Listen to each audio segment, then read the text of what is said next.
많은 사람들이 인생을 성공의 삶을 살아가길 원합니다. 어느 누구도 성공하고 싶지 않은 사람은 없을 것입니다. 저 또한 어려서부터 성공하고 싶어서 여러 가지 것들을 많이 꿈꾸었습니다. 일본의 고노에이 타로가 쓴 99%가 실천하지 않는 1%의 성공 비결이라는 책이 있습니다. 거기 보면 직장 생활에서 성공할 수 있는 비결을 총 8가지를 말하고 있습니다. 첫 번째는 기본기의 비결, 회의의 비결, 그리고 이메일의 비결, 문서 작성의 비결, 또 모든 문제의 근원을 해결할 수 있는 커뮤니티의 비결, 그리고 시간을 할 수 있는 시간의 비결을 말하고 있습니다. 또 리더자로서 갖추고 싶어하는 팀워크의 비결과 목표 달성의 비결을 말하고 있습니다. 그러면 직장 생활에서만 성공하였으니 다 끝난 것일까요? 아니죠. 사업하시는 분들 계시지 않습니까? 사업하기 위해서는 어떤 부분을 갖추어야 성공할 수 있을까요? 여러 가지 것들이 있겠지만 사업에 몰두할 수 있는 마음가짐, 또 사업을 위한 자금 운용, 또 나에게 적합한 업종의 선택, 그리고 입지 선정이 가장 중요할 것입니다. 그런데 이보다 가장 중요한 것이 한 가지가 있습니다. 무엇일까요? 사업과 직장 생활에서 성공하기 위해서 꼭 필요한 요소가 한 가지가 있습니다. 바로 하나님의 허락과 하나님의 은혜가 있어야 합니다. 하나님께서 허락하시고 하나님의 은혜가 있어야 모든 부분이 형통할 수 있는 것입니다. 근데 이거는 세상 일뿐만이 아닌 하나님의 나라의 일, 바로 교회에서 하는 일들도 마찬가지입니다. 교회에서 행하는 모든 것들도 하나님의 허락이 있어야 하며 하나님의 은혜가 있어야 합니다. 하나님의 은혜가 있으려면 어떻게 해야 할까요? 하나님께 늘 가까이 가야 합니다. 하나님과 늘 가까이 할 때 하나님의 은혜를 체험할 수 있으며 하나님의 은혜를 체험하니 늘 내 마음속에 감사와 기쁨이 넘칠 수밖에 없는 것입니다. 감사와 기쁨이 넘치니 교회에서 행하는 헌신과 봉사가 어떻겠습니까? 더욱시 은혜로울 수밖에 없다는 것입니다. 하나님의 일을 감당하기 위해서는, 기쁨으로 감당하기 위해서는, 즉 첫째, 은혜를 받아야 합니다. 아멘. 오늘 본문 1절 말씀에 보면 우리가 하나님과 함께 일하는 자로서 너희를 권하노니 하나님의 은혜를 헛되이 받지 말라라고 말씀하고 있습니다. 그러면서 본문 2절 말씀을 보면 후반절에 지금은 은혜 받을 만한 때요라고 말하고 있습니다. 즉 하나님께서는 하나님과 일하는 자에게 늘 은혜를 베풀어 주십니다. 그래서 그 은혜를 헛되이 받지 말라라고 말씀하시면서 그 은혜를 언제 받으라고 말씀하고 있습니까? 바로 지금 받으라고 말씀하고 있는 것입니다. 하나님께서는 우리에게 과거에도 은혜를 주셨습니다. 그리고 미래에도 은혜를 주신다고 성경 곳곳에서 말씀하고 있습니다. 그런데 중요한 건 무엇입니까? 오늘 2절 말씀의 중요한 것은 바로 지금이라는 단어입니다. 지금 우리가 은혜 받아야 한다는 것입니다. 예전에 받았던 은혜 여전히 고이 간직하고 계십니까? 처음 예수를 믿었을 때 그 첫사랑의 은혜 여전히 똑같이 100% 이 안에 남아 있으십니까? 그러면 할렐루야입니다. 그런데 시간이 지날수록 그 은혜가 점점 약해집니다. 또 어떻습니까? 하나님께서 미래의 약속을, 미래의 은혜 주실 것을, 미래의 축복을 주실 것을 약속하셨지만 지금 그 은혜가 제 안에 있습니까? 제 손에 있습니까? 그렇기 때문에 오늘 우리는 지금 하나님의 은혜를 받아야 합니다. 아멘. 돈으로 기뻐하는 사람은 돈을 잃으면 어떻습니까? 기쁨이 없어집니다. 건강이 내 인생의 최고라고 생각하는 사람은 건강을 잃으면 인생에 낙이 없게 됩니다. 물질과 건강이 삶의 전부인 사람에게 그것이 사라져 버린다면 하나님조차 원망할 수 있다는 것입니다. 즉, 이러한 세상사가 우리의 감사의 조건이 아니라는 것입니다. 그렇다면 우리는 언제 행복하고 언제 기뻐할 수 있습니까? 바로 하나님의 은혜 받을 때입니다. 아멘. 지금 그 은혜를 받을 때 바로 지금 이 순간이 가장 행복하며 기뻐할 수 있는 순간인 것입니다. 내가 지금 성공했든지 아니면 실패했든지 내 몸이 약하든지 병들어 있든지 그것이 중요한 것이 아니라 내가 하나님을 알고 구원받은 것 그 하나만으로도 하나님의 은혜 받은 자로서 감사의 삶을 살아야 한다는 것입니다. 언제 어디서나 현재 내 상태, 이 상태에서 하나님을 바라보며 하나님께 감사해야 된다는 것입니다. 오늘 이 자리에서 예배 드릴 수 있음이 감사하지 않으십니까? 아멘. 내가 이 순간 어디에서 어떤 일을 당할지 누가 알겠습니까?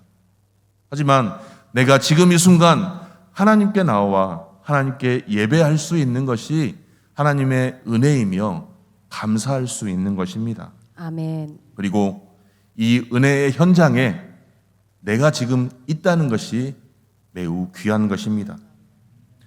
그런데 간혹 어떤 사람들은 하나님의 은혜가 내 마음에 흡족할 때만, 내 마음에 합당할 때만 은혜 받았다라고 말합니다.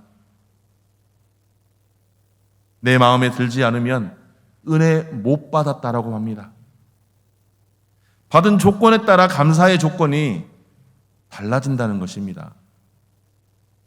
이것은 하나님의 주권에 대한 도전이며 기만입니다.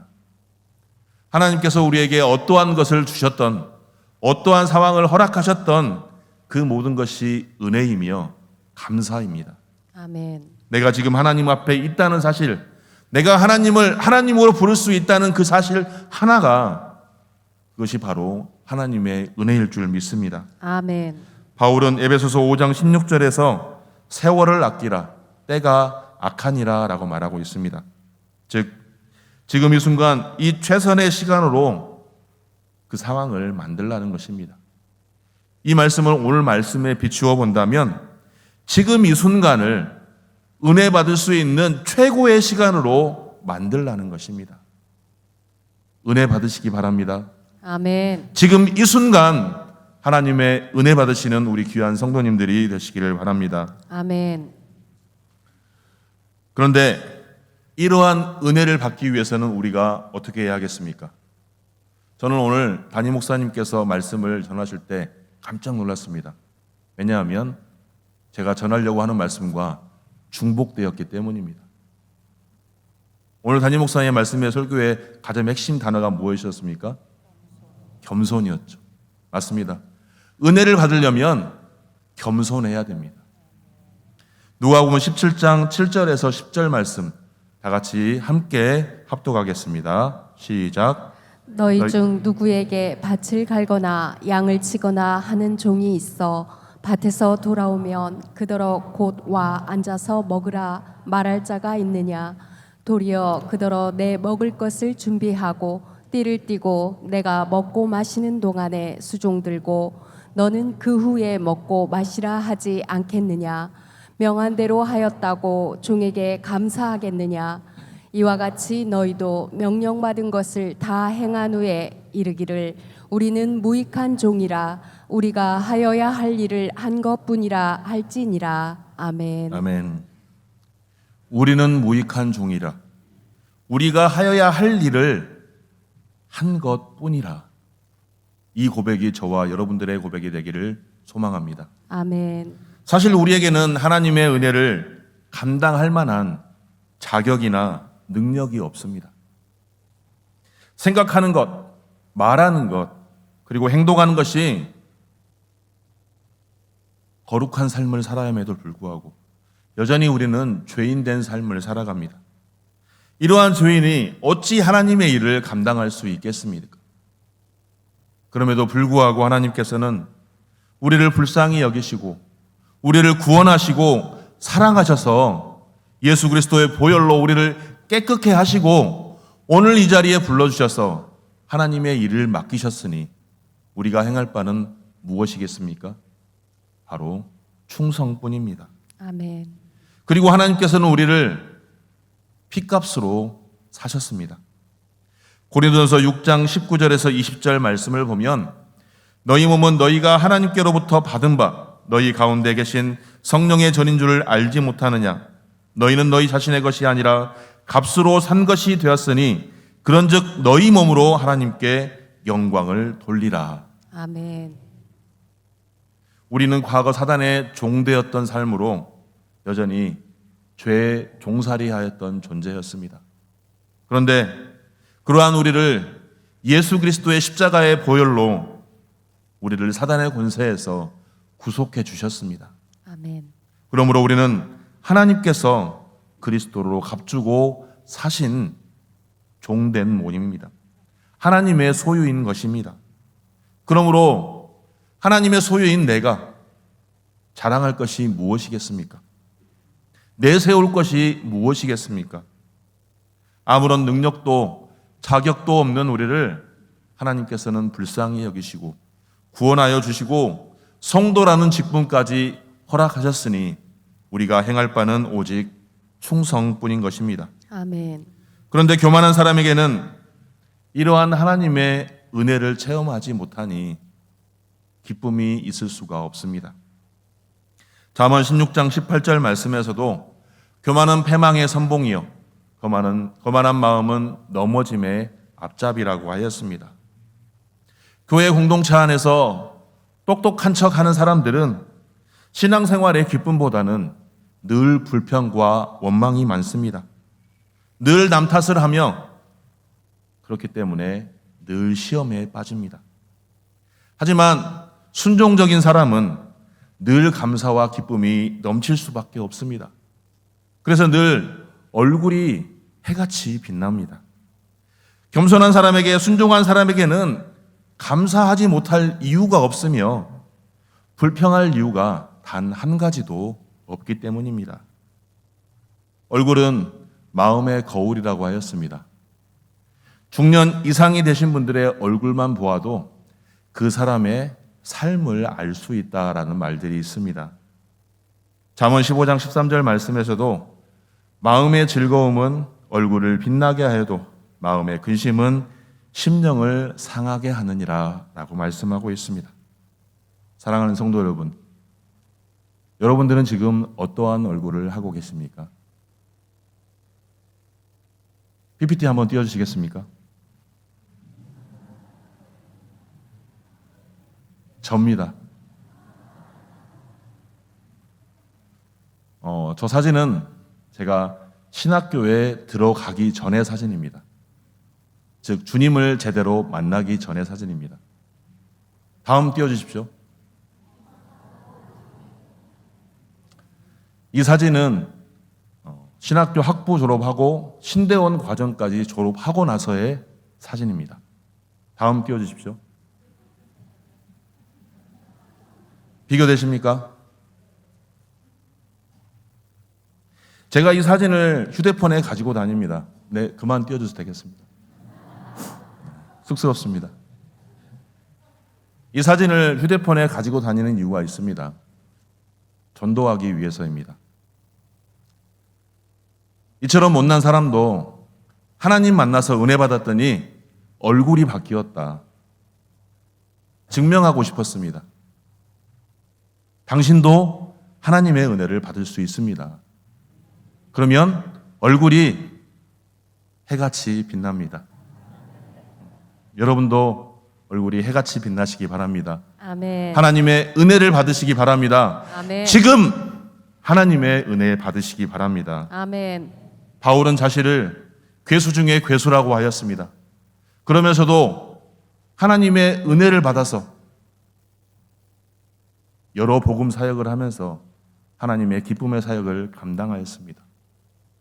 그는 철저하게 겸손한 사람이었습니다. 또한 그뿐만이 아닙니다. 복음의 사도의 길을 걸어가며 수많은 매를 맞고 고초를 당하였지만 이 또한 하나님의 은혜라는 하나님의 음성을 듣고 순종하며 나아갔습니다. 그래서 하나님의 은혜로 맡겨진 사명을 잘 감당하였습니다. 우리 사랑하는 성도 여러분, 그리고 오늘 헌신을 다짐하시는 베드로 남성교회 회원 여러분, 겸손한 자세로 지금 하나님의 은혜 받기를 사모하시기를 바랍니다. 아멘. 은혜를 받아야 사도 바울처럼 하나님의 일을 잘 감당할 수 있으며 그 안에서 하나님께서 주시는 행복과 기쁨이 넘쳐날 줄 믿습니다. 아멘. 둘째로 하나님의 받은 은혜를 흘려보내야 합니다. 즉 자원하여 하나님의 일꾼이 되어야 한다는 것입니다. 즐거운 마음으로 자원하여 일한다는 것이 얼마나 귀한 은혜입니까? 하나님께서 주신 은혜로 오늘을 산다는 것이 얼마나 기쁘고 행복한 일이겠습니까? 행복하여 기쁨으로 자원하여 일하기에 그 일의 능률 또한 오를 수밖에 없는 것입니다. 본문 4절 말씀을 보면 오직 모든 일에 하나님의 일꾼으로 자천하여 라고 말씀하고 있습니다. 이 말씀을 보면 4절 하반절부터 5절까지 나오는 9가지 인간적인 고뇌에도 굴하지 않고 그리스도의 복음을 전할 수밖에 없었던 사도 바울의 내적 확신을 말하고 있는 것입니다. 사도 바울은 하나님의 일꾼이라 확신하였기에 어떠한 상황에서도 굴하지 않고 믿음의 길을 꿋꿋이 걸어갔던 것입니다. 오늘 본문의 말씀을 보면 환난과 궁핍, 곤란과 매맞음, 갇힘, 난관과 수고로움, 자지 못함, 먹지 못함, 이러한 9가지 환난 중에서도 바울은 복음 전도자의 사명을 온전히 감당하였습니다. 이는 그리스도의 일꾼된 자로서의 삶의 자세를 나타내 보이고 있습니다. 그런데 이러한 고난, 9가지 고난들을 보면 어느 누구도 이러한 고난을 삶 속에서 겪고 싶지 않을 것입니다. 좀 더 편하고 좀 더 안정되고 더 풍요로운 삶을 선호한 것이 바로 우리들의 욕심입니다. 그리고 그러한 삶을 살아가는 것이 바로 행복이라고 여깁니다. 하지만 바울은 세상에서 안락감을 누리고 풍요로운 삶을 살아가기보다 예수 그리스도의 복음을 전하는 복음 전도자의 사명을 온전히 감당하였습니다. 이처럼 복음을 위해 살아야 한다는 바울의 인생의 목적을 그 어떠한 고난으로도 꺾을 수가 없었던 것입니다. 이는 바로 사도 바울에게 바로 그리스도의 일꾼이라는 자기의 정체성의 확립이 있었기 때문입니다. 자기의 정체성을 가진 사람은 그것을 어떠한 것을 이루려 할 때 어려움과 역경에 굴하지 않습니다. 그 어려움이나 고통이 약해서가 아닙니다. 고통보다는 그 고통을 참아내고 고난을 참아내고 이루어야 하는 것이 더 가치 있다고 생각할 수밖에 없기 때문입니다. 그러므로 이 땅에서 우리는 성도로서의 자기 정체성을 온전히 확립해야 할 것입니다. 성도이기 때문에 때로는 어떠한 상황에서 고난이 있다 할지라도 그 고난을 온전히 이겨내며 믿음의 길을 걸어가야 하는 것이 성도로서의 마땅한 자세입니다. 세상이 주는 안락함에 만족하기보다 하나님께서 주시는 위로와 만족에 더욱더 힘쓰시는 귀한 성도님들이 되시기를 바랍니다. 아멘. 여러분들에게는 성도로서의 강한 확신이 있으십니까? 성도로서의 분명한 자기 정체성이 있으십니까? 그렇다면 세상 속에서 성도로 당당하게 살아가시기 바랍니다. 성도의 삶을 살아갈 때 여전히 우리에게는 시련과 고난이 닥칩니다. 하지만 사도 바울이 성도로서 복음 전도자로서의 사명을 온전히 간직하며 자기 정체성을 확립하여서 어떠한 상황에도 믿음의 길을 꿋꿋이 걸어간 것처럼 우리 또한 하나님께 부름받은 성도로서의 정체성을 소유하셔서 어떠한 상황에서도 하나님의 일꾼의 사명을 감당하시는 우리 귀한 성도님들이 다 되시기를 바랍니다. 아멘. 이처럼 하나님의 일꾼으로 사명을 감당할 때 우리는 더 큰 능력과 소망을 지닐 수 있습니다. 본문 8절에서 10절 말씀입니다. 다 같이 한번 읽겠습니다. 시작. 영광과 욕됨으로 그러했으며 악한 이름과 아름다운 이름으로 그러했느니라. 우리는 속이는 자 같으나 참되고 무명한 자 같으나 유명한 자요 죽은 자 같으나 보라 우리가 살아 있고 징계를 받는 자 같으나 죽임을 당하지 아니하고 근심하는 자 같으나 항상 기뻐하고 가난한 자 같으나 많은 사람을 부유하게 하고 아무것도 없는 자 같으나 모든 것을 가진 자로다. 아멘. 세상 사람들의 눈에 비친 바울의 모습은 너무나 공색하였으며 초라해 보였을 것입니다. 어떠한 소망도 어떠한 희망도 보이지 않았을 것입니다.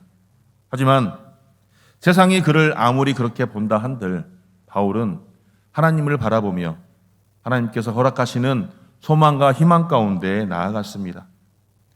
바울이 어떻게 이렇게 나아갈 수 있었겠습니까? 그것은 바로 바울 자신이 처한 현실을 직시할 수 있었기 때문입니다. 세상 사람들이 바울 자신에게 어떠한 말을 하는지 바울은 알고 있었습니다. 하지만 그러한 세상의 소리보다는 내면에서 울리는 하나님의 음성을 듣고 그 음성에 순종하며 나아갔던 것입니다. 하나님의 부르심을 따라 사는 사람들에게는 세상에 굴하지 않는 기쁨과 만족과 소망 속에서 살아갈 수 있습니다. 세상은 여전히 성도를 핍박하고 우리가 약하다고 생각하며 우리를 늘 공격합니다. 하지만 성도인 우리가 진정으로 강한 자임을 확신하시기 바랍니다. 아멘. 구약에 보면 요셉의 인생이 얼마나 많은 고난 속에 있었습니까? 형들의 시기로 웅덩이에 갇혔고 애굽의 종으로 팔려갔으며 보디발 아내의 누명으로 인하여 감옥에 갇혔습니다. 하지만 그가 애굽의 총리가 될 것이라는 사실을 그 누가 알았겠습니까? 하나님께서 택하시고 하나님께서 함께 하시니 요셉은 하나님께서 허락하시는 꿈과 비전을 통해 더욱더 믿음 가운데 나아가며 인생 대역전의 드라마를 써갈 수 있었던 것입니다. 이처럼 하나님께 속한 사람은 인생 대역전의 드라마를 쓸 수 있는 사람들입니다. 세상의 모든 가능성이 끊어진다 하여도 내게는 아무런 희망과 소망이 없다 할지라도 하나님께서 나와 함께 하시니 그 어떠한 것이 두렵겠습니까? 요셉의 삶을 보면서 지금은 내가 고난 가운데 있다 할지라도 지금은 내가 시련 가운데 있다 할지라도 하나님께서 나와 함께 하신다는 확신 가운데 믿음의 길을 꿋꿋이 걸어가시는 귀한 성도님들이 되시기를 바랍니다. 아멘. 우리 사랑하는 성도 여러분, 그리고 오늘 헌신을 다짐하시는 베드로 남성교회 여러분, 우리의 인생 앞에는 늘 평탄대로만이 있는 것은 아닙니다. 여전히 예상치 못한 일들이나 고난이 우리에게 닥칩니다. 그것으로 우리가 소망이 없어 보이고 희망이 없어 보일 수도 있습니다. 하지만 세상 사람들은 이러할 때 좌절하고 낙심하지만 우리는 신실하신 하나님을 믿으며 우리와 함께 하신 하나님과 함께 믿음의 길을 꿋꿋이 걸어가시기를 바랍니다. 아멘. 그러할 때 하나님께서는 우리에게 더 큰 소망과 더 큰 희망을 우리에게 베풀어 주실 것입니다. 바로 지금 내가 더욱더 겸손한 자세로 하나님께 나아가시길 바랍니다. 아멘. 하나님의 은혜를 받기를 사모하며 받은 은혜로 자원하여 하나님의 일꾼 되시기 바랍니다. 아멘. 하나님의 일꾼은 젊은 사람만 하는 것이 아닙니다. 하나님 나라 가는 그날까지 하나님의 일꾼 된 사명을 우리 모두가 감당해야 하는 것입니다. 그럴 때 우리 안에 임재하시는 하나님의 능력으로 우리는 소망 가운데 나아가며 승리의 삶을 살아갈 수 있습니다. 그러므로 바로 지금 하나님의 은혜를 충만히 받으시고 일꾼의 사명을 잘 감당하심으로써 하나님께서 예배하신 은혜와 복을 충만히 누리시며 더욱 하나님께로만 영광 돌리시는 우리 귀한 주의 권속들이 다 되시기를 바랍니다.